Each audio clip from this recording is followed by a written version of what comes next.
Hi all, thank you for watching. So ఏంటి watching అని చెప్పి బ్లాంక్లో ఉందని అనుకుంటున్నారా? So don't worry. సో ఈ రోజు అయితే మనం ఎస్క్యూఎల్ గురించి నేర్చుకున్నాం. సో అందరికీ తెలిసిందే ఎస్క్యూఎల్ అనేది డేటాబేస్ రిలేటెడ్ ఉంటుంది. అసలు ఎస్క్యూఎల్ అంటే ఏంటి అండ్ చాలామందికి తెలుసు. ఓకే, ఎస్క్యూఎల్ అంటే స్ట్రక్చర్డ్ క్వరీ లాంగ్వేజ్ అని తెలుసు. సో ఆ స్ట్రక్చర్డ్ క్వరీ లాంగ్వేజ్లో ఏమేమి ఉంటాయో అందరికీ టెక్మని ఈజీగా గుర్తురావు. సో నేను చెప్పే ఈజీ టెక్నిక్ యూస్ చేస్తే చాలా ఈజీగా ఉంటాయి, అండర్స్టాండబుల్గా ఉంటాయి.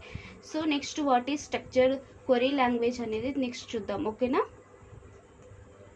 So structured query language, so it is a database, ఓకేనా? Database query is used for storing and manipulates data in relational database.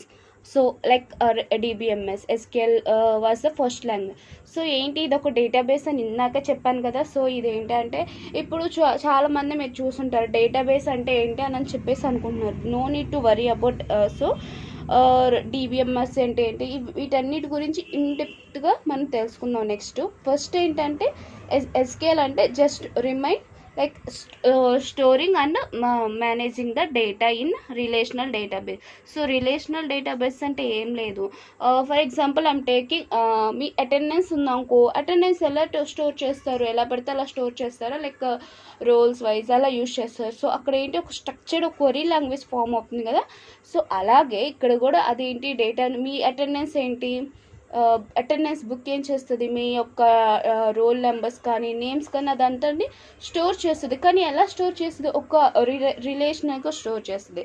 So ఇది అనేది ఫస్ట్ లాంగ్వేజ్. సో ఇందులో ఏమేమి టైప్స్ ఉన్నాయి అంటే 4 టైప్స్ ఉన్నాయి. So DML, DDL, DCL, TCL.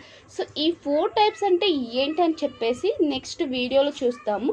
So first SQL అంటే ఏంటి and types of SQL. So SQL is used storing and managing data in relational database. This 1 point and these are the 4 types.